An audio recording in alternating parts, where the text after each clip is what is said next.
Mary, Beth and the Moaning Tunnel. It was a calm, still evening in Stoke Bruin. The canal lay in a veil of oranges and greys, leftovers of a beautiful sunset just the hour before. At the helm, the river raver was in full chill mode, her favourite tunes bellowing from her trusty amplifier. She fiddled around the many pockets in her baggy trousers, trying to find something she'd rolled earlier. Sipping from her grown-up's hot chocolate, sparking her broccoli wand, her and Mary made their way through the last lock of the flight and towards the hub of boats, Mary making gentle ripples as she went, and the river raver leaving behind a faint, cushy scent drifting from the tiller. Up ahead, boats clogged the canal, tied up 2 or 3 abreast, their bows touching in a nervous convoy. A low howl seemed to drift across the water, and unheard conversations began to flicker once more between the boats. Pulling up alongside the other moored boats, the river raver tied off a one-handed lightman's hitch without spilling a drop of her cuppa, and went off wand in hand to join a small huddle of concerned boaters who seemed to be discussing something urgent. Meanwhile, Mary Beth had already picked up on the collective anxiety amongst the boats. The towpath telegraph was buzzing with trepidation. "Gladys," Mary Beth muttered, nudging her old friend gently with her fender. Gladys's fairy lights seemed to dim and brighten with worry. "What's got everyone's oil bubbling?" Gladys replied, trembling slightly. "Oh, Mary Beth, you haven't heard. It's the Moaning Tunnel. They're saying the echoes are different tonight. They say the tunnel is alive with the spirits of the old navvies. Old man Tiberius swore he felt a cold spot right at the entrance." Beth gave a huff with her exhaust, indicating her scepticism. "Cold spot? Gladys, Tiberius probably just left his cabin door open again. Honestly, you lot are acting like you've seen a ghost or a hire boat." The worry amongst the other boats was palpable. One of the old workboats, usually very stoic, was vibrating slightly, and one of the sleek modern cruisers nearby was actually emitting a series of nervous electronic beeps from its control panel. The long and the short of it, none of the boats wanted to go through the tunnel, and the fear was spreading like diesel on water. But Mary Beth, as usual, remained unfazed. "Honestly," she muttered with a rumble as she turned on her engine, "if I had a penny for every dramatic narrowboat spooked by a bit of tunnel legend." With the rev of the engine and the subtle scent of Mary Jane wafting over as the river raver jumped back aboard, Mary Beth eased away from the fretful flotilla and into the dark mouth of the Blisworth Tunnel, or as the boats were calling it, the Moaning Tunnel.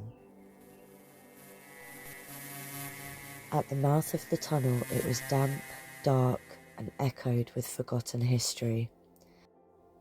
The moans grew louder, swirling through the brickwork.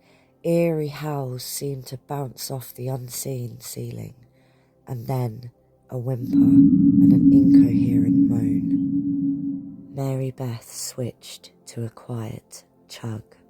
Her hull barely disturbing the water, she crept past the old bricks, slick with algae and slime. A nervous whisper seemed to emanate from the tunnel walls themselves. And then a shape, the faint outline of something big in the tunnel, and a faint red glow. It was a boat with a nav light on. Her dark paint seemed to absorb the very little light that was still emanating from the lamp, as the small lamp flickered like a frightened eye, and her nameplate read Shadow Drift. "Hello?" Mary called out softly. "Is everything all right there?" Then came a shaky reply, a tremor running through Shadowdrift's whole. No, my human.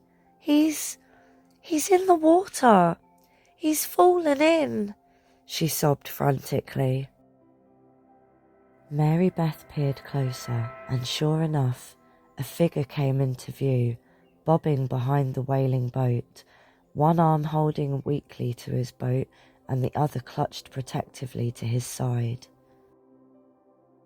A bat! A bloody bat! The human gasped, water dripping from his face. It flew right at me. I lurched and I fell and I think my arm's gone. And Brian's on the roof and I've run out of diesel, I think. Sure enough, on the roof of the boat was a very small soggy doggy with wide panicked eyes who let out a very well-timed and on-cue mournful moan and a howl that echoed down the tunnel. Well, that explains a lot, Mary Beth chuckled to herself. And without a second thought she nudged alongside Shadowdrift, a comforting presence in the gloom. All right, love, she murmured, her voice calm and easy. We'll get you sorted. Steady now. Solid shunt from Mary Beth and a lot of grunting from the unfortunate human, he hauled himself up with the help of the river raver and collapsed onto Mary Beth's deck, shivering and soaked. Shadowdrift shuddered with relief. Back at the mouth of the tunnel, the waiting boat stirred with anticipation as Mary Beth emerged, towing behind her the very shaken Shadowdrift. Her lights cut through the mist, faint howls following with her. A collective murmur flashed between the boats. Everybody wanted to know what had happened. As they leaned in, the ropes tightened with excitement.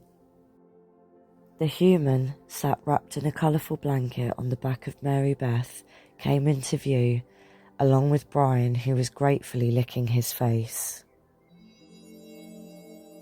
The river raver returned to her post at the back of the boat and offered the human a warm mug, and then took a slow, contented drag from her herbal baton.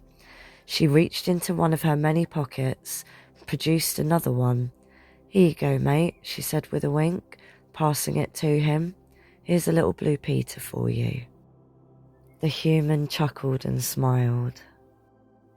Oh, thanks, mate. It's one you made earlier. Oh, I really needed that. Thanks, River Raver.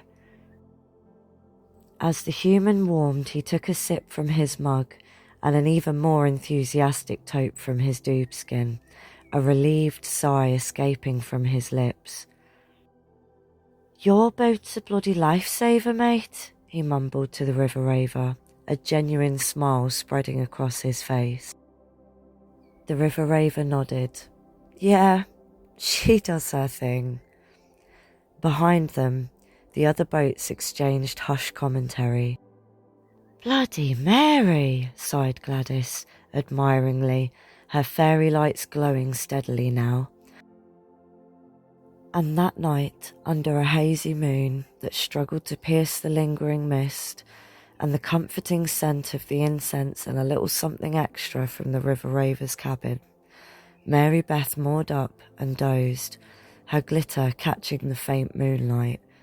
Another day navigated, another quiet tale added to the boat community's whispering history. The end.